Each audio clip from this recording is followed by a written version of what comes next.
ಇದು Bigg Boss Kannada season 12 day 8 ಎಪಿಸೋಡ್ದು highlight ಮತ್ತು ರಿವ್ಯೂ ಇದು.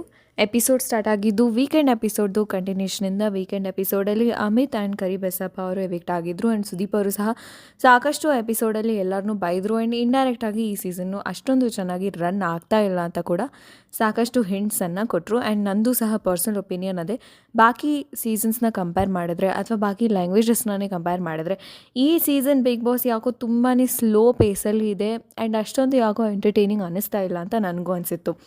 ಎಪಿಸೋಡ್ ಸ್ಟಾರ್ಟಲ್ಲಿ ಅಶ್ವಿನಿ ಅವರು ಆ್ಯಂಡ್ ಅಭಿಷೇಕ್ ಅವರು ಅವರ ಮೇಕಪ್ ಪ್ರಾಬ್ಲಮ್ ಬಗ್ಗೆ ಡಿಸ್ಕಸ್ ಮಾಡ್ತಾಯಿದ್ರು. ಅಭಿಷೇಕ್ ಅವರು ವೀಕೆಂಡಲ್ಲಿ ಅಶ್ವಿನಿ ಅವರು ಮೇಕಪ್ ಮಾಡ್ಕೊಳೋದಕ್ಕೆ ತುಂಬ ಜಾಸ್ತಿ ಟೈಮ್ ತೊಗೋತಾರೆ ಅಂತ ಅದೇ ಅವ್ರದ್ದು ನೆಗೆಟಿವ್ ಅಂತ ಹೇಳಿದರು. ಅದಕ್ಕೆ ಅಶ್ವಿನಿ ಅವರು ಕೋಪ ಮಾಡಿಕೊಂಡು ಅಳ್ತಾ ಇದ್ರು, ಇನ್ಮೇಲೆ ನಾನು ಮೇಕಪ್ಪೇ ಮಾಡ್ಕೊಳಲ್ಲ ಅಂತ. ಆ್ಯಂಡ್ ಅವ್ರನ್ನ ಕನ್ವಿನ್ಸ್ ಮಾಡೋದಕ್ಕೆ ಟ್ರೈ ಮಾಡ್ತಾಯಿದ್ರು. ಅದಾದಮೇಲೆ ಸಂಡೇ ಎಪಿಸೋಡಲ್ಲಿ ಜಂಟಿಗಳೆಲ್ಲ ಸಂಡೇ ರೂಲ್ಸಿಗೆ ಹಾಲಿಡೇ ಅಂತ ಅಂದ್ಕೊಂಡಿದ್ರು ಅನಿಸುತ್ತೆ. ಸೊ ಅವರ ಬೇಡಿನ ಬಿಚ್ಚಿ ಓಡಾಡ್ತಾ ಇದ್ರು. ಅದಕ್ಕೆ ಬಿಗ್ ಬಾಸ್ ಅವರು ವೀಕೆಂಡ್ ಅಂದರೆ ಹಾಲಿಡೇ ಅಂತ ಅಂದ್ಕೊಂಡಿದ್ದೀರಾ ರೂಲ್ಸ್ಗೆ ಅಂತ ಹೇಳಿ ಒಂಟಿಗಳಿಗೆ ಪನಿಷ್ಮೆಂಟ್ನ ಕೊಟ್ಟರು, ಅವ್ರನ್ನ ಕರೆಕ್ಟಾಗಿ ಮಾನಿಟರ್ ಮಾಡಿಲ್ಲ ಅಂತ. ಒಂಟಿಗಳು ಬಿಗ್ ಬಾಸ್ನ ನೆಕ್ಸ್ಟ್ ಆದೇಶದವರೆಗೂ ಬೆಡ್ರೂಮ್ನ ಯೂಸ್ ಮಾಡೋಂಗಿಲ್ಲ ಅಂತ ಹೇಳಿದ್ರು. ಅದಕ್ಕೆ ಜಂಟಿಗಳು ವಾಪಸ್ ಅವ್ರ ಜೊತೆ ವಾದ ಮಾಡ್ತಾ ಮಂಜು ಅವರು ಎಸ್ಪೆಷಲಿ ಅವ್ರಿಗೆ ತುಂಬ ಕಷ್ಟ ಆಗ್ತಾಯಿದೆ, ಅಡುಗೆ ಮಾಡೋಕ್ಕೆ ಪ್ರಾಬ್ಲಮ್ ಆಗ್ತಾಯಿದೆ, ಈ ಥರ ಇಬ್ಬರಿಬ್ಬರಾಗಿ ಜಂಟಿಯಲ್ಲಿ ಓಡಾಡೋಕ್ಕೆ ಹೇಳಿದ್ರೆ ಅಂತ ಹೇಳ್ತಾಯಿದ್ರು. ಆ್ಯಂಡ್ ಅಡುಗೆ ಮಾಡೋದಕ್ಕೆ ಆಗ್ತಾಯಿಲ್ಲ ಅಂತ ಹೇಳಿದ್ರು. ಅದಕ್ಕೆ ಅಶ್ವಿನಿ ಗೌಡ ಅವರು ಮಾಡಬೇಡಿ ನಾಳೆಯಿಂದ ಅಡುಗೆ ಅಂತ ಹೇಳಿದ್ರು. ಇದ್ರ ಮಧ್ಯೆಯಲ್ಲಿ ಬಿಗ್ ಬಾಸ್ ಅವರು ಒಂದು ಲೆಟರ್ನ ಸಹ ಕಳಿಸ್ತಾರೆ. ಅದನ್ನು ಒಂಟಿಗಳು ಕಿತ್ಕೊಂಡು ಜಂಟಿಗಳು ಇನ್ಮೇಲಿಂದ ಲೆಟರ್ ಓದಬಾರ್ದು ಅಂತ ಹೇಳಿದ್ರು. ಅದಕ್ಕೆ ಜಾನ್ವಿ ಅವರು ಜಂಟಿಗಳಿಗೆಲ್ಲ ತುಂಬ ಗಾಂಚಲಿ ಅನ್ನೋ ವರ್ಡ್ನ ಯೂಸ್ ಮಾಡಿದ್ರು. ಆ್ಯಂಡ್ ಅದಕ್ಕೆ ಜಂಟಿಗಳು ಕೋಪ ಮಾಡ್ಕೊಂಡು ವಾಪಸ್ ಸಹ ಕೆರ್ಚಿದ್ರು. ಅದಾದಮೇಲೆ ಅವತ್ತಿಗೆ ಬಿಗ್ ಬಾಸ್ ಅವರು ಊಟ ಕಳಿಸಿದ್ರು. ಸೊ ಏನೂ ಪ್ರಾಬ್ಲಮ್ ಆಗಲಿಲ್ಲ. ಬಟ್ ಮಿಕ್ಕಿದ್ದು ಕಿಚನ್ ಐಟಮ್ಸ್ ಏನಿದೆ ಜಂಟಿ ಅವರು ಅಶ್ವಿನಿ ಗೌಡ ಅವರು ಅದನ್ನೆಲ್ಲ ತೊಗೊಂಡೋಗಿ ಅವರ ಬೆಡ್ರೂಮಲ್ಲಿ ಇಟ್ಕೊಂಡ್ರು. ಆ್ಯಂಡ್ ತಮಾಷೆಗೆ ಮಂಜು ಅವರು ಧನುಷ್ ಅವ್ರ ಹತ್ರ ನನಗೆ ಹುಷಾರಿಲ್ಲ, ಅಡುಗೆ ಮಾಡೋಕ್ಕಾಗ್ತಾ ಇಲ್ಲ ಅಂತ ಹೇಳಿದ್ದನ್ನು ಅಶ್ವಿನಿ ಗೌಡ ಅವರು ಸಾಕಷ್ಟು ಸೀರಿಯಸ್ ಆಗಿ ತೊಗೊಂಡು ನನ್ನ ಹೆಲ್ತ್ ಬಗ್ಗೆ ಜೋಕ್ಸ್ ಮಾಡ್ತಾ ಇದ್ದಾರೆ ಅಂತ ಕೂಡ ಹೇಳಿದ್ರು. ಇದಕ್ಕೆ ಮಂಜು ಅವರು ವಾಪಸ್ ಬಂದು ಸಹ ಸಾರಿನ ಹೇಳ್ತಾಯಿದ್ರು. ತುಂಬ ಜೋರಾಗಿ ಜಗಳ ಆಡ್ತಾಯಿದ್ರು ಎಪಿಸೋಡಲ್ಲಿ. ಇದರಲ್ಲಿ ಒಂದು ವಿಚಾರ ನಾನು ಹೇಳಬೇಕಿತ್ತು.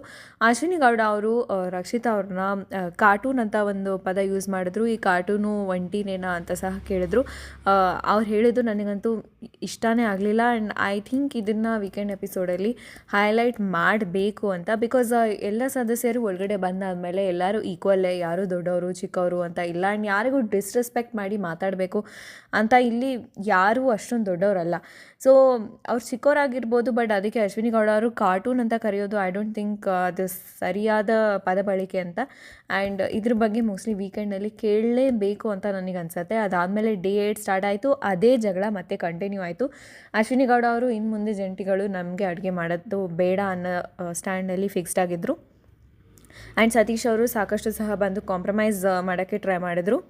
ಆ್ಯಂಡ್ ಇದರಲ್ಲಿ ಅಶ್ವಿನಿ ಗೌಡ ಅವರು ಆ್ಯಂಡ್ ಜಾನ್ವಿ ಅವರು ಜಾಸ್ತಿ ಕಿರಿಸ್ತಾ ಇದ್ರು. ಬಟ್ ಧನುಷ್ ಆ್ಯಂಡ್ ಧ್ರುವಂತ್ ಅವರು ಅವ್ರಿಗೆ ಸಪೋರ್ಟ್ ಮಾಡ್ತಾ ಇರಲಿಲ್ಲ. ಅದಕ್ಕೆ ಅಶ್ವಿನಿ ಗೌಡ ಅವರು ಧನುಷ್ ಅವ್ರ ಹತ್ರ ಮತ್ತು ಧ್ರುವಂತ್ ಅವ್ರ ಹತ್ರ ನಮ್ಮೆಲ್ಲರ ಮಧ್ಯೆ ಜಗಳ ತಂದಕ್ಕೆ ಬಿಡ್ತಾರೆ, ನೀವು ಸಹ ನಿಮ್ಮ ವಾಯ್ಸ್ನ ರೈಸ್ ಮಾಡಬೇಕು ಒಂಟಿಗಳ ಪರ ಅಂತ ಹೇಳಿದ್ರು. ಬಟ್ ಈ ಎಪಿಸೋಡಲ್ಲಿ ಮೋಸ್ಟ್ಲಿ ಧ್ರುವಂತ್ ಅವರು ಜಂಟಿಗಳಿಗೆ ಜಾಸ್ತಿ ಸಪೋರ್ಟ್ ಮಾಡ್ತಾ ಇದ್ರು, ಏನಿದ್ರು ಫೈಟ್ನ ಬೇಗ ರಿಸಾಲ್ವ್ ಮಾಡಬೇಕು ಅಂತ ಹೇಳಿ.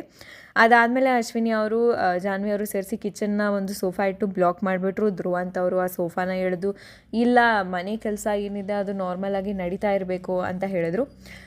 ಪರ್ಸ್ನಲಿ ನನಗೇನು ಅನ್ನಿಸ್ತು ಅಂದರೆ ಫೈನಲಿ ಈ ಸಾಲದ ಕಂಟೆಸ್ಟೆಂಟ್ಸ್ ಏನಿದ್ದಾರೆ ಅವ್ರು ಏನೋ ಒಂದು ಮಾಡೋಕ್ಕೆ ಸ್ಟಾರ್ಟ್ ಮಾಡಿದ್ದಾರೆ. ಮೇ ಬಿ ಜಗಳ, ಬಿಕಾಸ್ ಒಂದು ವಾರ ಅವರು ಏನೂ ಮಾಡಲಿಲ್ಲ. ಟೋಟಲಿ ಎಂಟರ್ಟೈನ್ಮೆಂಟ್ ದೃಷ್ಟಿಯಿಂದ ಅವರು ಏನೂ ಸಹ ಮಾಡ್ತಾ ಇರಲಿಲ್ಲ. ಅವರು ಹೇಳಿದ್ದು ಒಂಟಿಗಳು ಕಮಾಂಡ್ಸ್ ಕೊಡ್ತಾಯಿದ್ರು ಆ್ಯಂಡ್ ಜಂಟಿಗಳು ಫಾಲೋ ಮಾಡ್ತಾಯಿದ್ರು ಬಿಟ್ಟು ಬೇರೆ ಏನು ಎಂಟರ್ಟೈನಿಂಗ್ ಆಗಿ ಆಡಿಯನ್ಸ್ ನೋಡಿ ನೆಕ್ಸ್ಟ್ ಡೇ ಮತ್ತೆ ನೋಡಬೇಕು ಕ್ಯೂರಿಯಸ್ಲಿ ಆ ಥರ ಏನೂ ಮಾಡಲಿಲ್ಲ. ಆ್ಯಂಡ್ ನನಗನ್ಸಿದ್ದು ಪ್ರೀವಿಯಸ್ಲಿ 24/7 ಲೈವ್ ಕೊಡುವಾಗ ನಾವೆಲ್ಲ ಕ್ಯೂರಿಯಸ್ ಆಗಿ ಇರ್ತಾಯಿದ್ವಿ ಅಲ್ವಾ, ಪದೇ ಪದೇ ಲೈವ್ ನೋಡ್ತಾ ಇದ್ವಿ. ಈ ಸಲ ಲೈವ್ ನೋಡಬೇಕು ಅಂತ ಕೂಡ ಯಾರಿಗೂ ಅನ್ನಿಸ್ತಾ ಇಲ್ಲ. ಬಿಕಾಸ್ ಅವ್ರು 1 hour ಎಪಿಸೋಡಲ್ಲೇ ಏನೂ ಮಾಡ್ತಾಯಿಲ್ಲ, ಇನ್ನು ಲೈವಲ್ಲಿ ನೋಡ್ಲಿಕ್ಕೆ ಏನಿದೆ.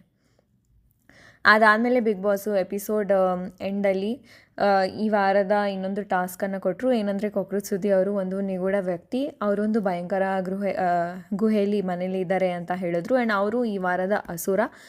ಅವರು ಒಂಟಿನೂ ಅಲ್ಲ ಜಂಟಿನೂ ಅಲ್ಲ, ಒಂಟಿಗಳು ಆ್ಯಂಡ್ ಜಂಟಿಗಳು ಇಬ್ಬರು ಸೇರಿಸಿ ಸುದ್ದಿ ಅವ್ರದ್ದು ಮಾತನ್ನೇ ಕೇಳಬೇಕು. ಆ್ಯಂಡ್ ಅವರ ಕ್ಯಾರೆಕ್ಟರ್ ಏನಂದರೆ ಅವರು ಮಹಾಕ್ರೂರಿ. ಯೂಶ್ವಲಿ ಈ ಥರ ಟಾಸ್ಕ್ ಕೊಡೋವಾಗ ಈ ಥರ ಟಾಸ್ಕ್ ಕೊಡೋವಾಗ ಇದು ಯಾರಿಗೆ ಈ ಥರ ಟಾಸ್ಕ್ ಕೊಟ್ಟಿರ್ತಾರೆ ಇದು ಯೂಶ್ವಲಿ ಅವ್ರಿಗೆ ತುಂಬ ಹೆಲ್ಪ್ ಆಗುತ್ತೆ ಆ ಸೀಸನಲ್ಲಿ. ಒಂಚೂರು ಎಲ್ಲರದ್ದು ಫೇವ್ರೆಟ್ ಕಂಟೆಸ್ಟೆಂಟ್ ಆಗೋಕ್ಕೆ ಅಥವಾ ಅವರ ಟ್ಯಾಲೆಂಟ್ನ ಅವರು ತೋರಿಸ್ಕೊಳೋದಕ್ಕೆ. ಐ ಥಿಂಕ್ ಸುದಿ ಅವರು ಈ ಆಪರ್ಚುನಿಟಿನ ಫುಲ್ಲಾಗಿ ಯೂಸ್ ಮಾಡಿಕೊಂಡು ಆ ಮಹಾಕ್ರೂರಿ ಅಸುರ ಕ್ಯಾರೆಕ್ಟರ್ ಏನಿದೆ ಅದನ್ನು ತುಂಬ ಚೆನ್ನಾಗಿ ನಿಭಾಯಿಸಿದ್ರೆ ಅವರು one of the popular contestants ಆಗೋಕ್ಕೂ ಸಹ ಸಾಧ್ಯತೆ ಇದೆ. ಆ್ಯಂಡ್ ಇದಕ್ಕೂ ಮುಂಚೆ ಕನ್ನಡ ಬಿಗ್ ಬಾಸ್ ಬೇರೆ ಸೀಸನ್ಸಲ್ಲಿ ಪ್ರಥಮ್ ಅವರಾಗಿರ್ಬೋದು ಆ್ಯಂಡ್ ಇನ್ನಷ್ಟು ಜನ ಈ ಥರ ಒಂದು ಯಾರು ಸಿಂಗಲ್ ಪ್ರೊಟಗೊನಿಸ್ಟ್ ಟಾಸ್ಕ್ ಕೊಟ್ಟಿದ್ದಾರೆ ನೀವೇ ಅರಸರು ಅಂತ, ಆ ಟಾಸ್ಕ್ನ ತುಂಬ ಆ್ಯಕ್ಚುಲಿ ಚೆನ್ನಾಗಿ ಮಾಡಿದ್ದಾರೆ. ಆ್ಯಂಡ್ ನನಗೆ ನೆನಪಿರೋದು ಅರುಣ್ ಸಾಗರ್ ಅವರು ಮಾಡ್ತಾಯಿದ್ದ ಟಾಸ್ಕನ್ನ ಇನಿಷಿಯಲ್ ಸ್ಟಾರ್ಟಿಂಗ್ ಸೀಸನ್ಸಲ್ಲಿ. ಆ್ಯಂಡ್ ಪ್ರಥಮ್ ಅವರು ತುಂಬ ಚೆನ್ನಾಗೇ ಮಾಡಿದರು. ಆ್ಯಂಡ್ ಮಾಳ್ವಿಕಾ ಅವರು ಆ್ಯಂಡ್ ಸಂಜನಾ ಅವರು ಸಹ ಒಂದು ಮಹಾರಾಣಿ ಒಂದು ಕ್ವೀನ್ದು ಇದೇ ಥರ ಪ್ಯಾಲೇಸ್ ಟಾಸ್ಕನ್ನು ಮಾಡಿದರು. ಅವರು ಕೂಡ ತುಂಬ ಚೆನ್ನಾಗಿ ಆ ಪಾತ್ರನ ನಿಭಾಯಿಸಿದರು. ಸೊ ಕಾಕ್ರೋಚ್ ಸುದಿ ಅವರು ಫುಲ್ಲಿ ಕ್ಯಾರೆಕ್ಟರ್ಗೆ ಹೋಗಿ ಈ ಪಾತ್ರನ ನಿಭಾಯಿಸಿ ಜಸ್ಟಿಸ್ ಮಾಡಿದರೆ ಐ ಥಿಂಕ್ ಅವರು ಈ ಸೀಸನಲ್ಲಿ ತುಂಬಾ ಪಾಪ್ಯುಲರ್ ಆಗೋಕ್ಕೆ ಚಾನ್ಸಸ್ ಇದೆ ಅಂತ ಅನಿಸುತ್ತೆ. ಇಲ್ಲಿವರೆಗೂ ಈ ಫೈಟಲ್ಲಿ ಯಾರು ಸರಿ ಯಾರು ತಪ್ಪು ಅಂತ ಹೇಳೋಕ್ಕಾಗಲ್ಲ, because this is the first fight. And at least ಇವಾಗಷ್ಟೇ ಅವ್ರು ಏನಾದರೂ ಮಾಡೋಕ್ಕೆ ಸ್ಟಾರ್ಟ್ ಮಾಡಿದ್ದಾರೆ ಈ ಸೀಸನಲ್ಲಿ. ಅಟ್ಲೀಸ್ಟ್ ಇದಾದರೂ ಎಂಟರ್ಟೈನಿಂಗ್ ಆಗಿತ್ತಲ್ಲ ಅಂತ ನನಗಿಷ್ಟ ಆಯಿತು. ಹೋಪ್ಫುಲಿ ಈ ವಿಡಿಯೋ ನಿಮ್ಗೆ ಇಷ್ಟ ಆಗಿರುತ್ತೆ ಅನಿಸುತ್ತೆ. Thank you.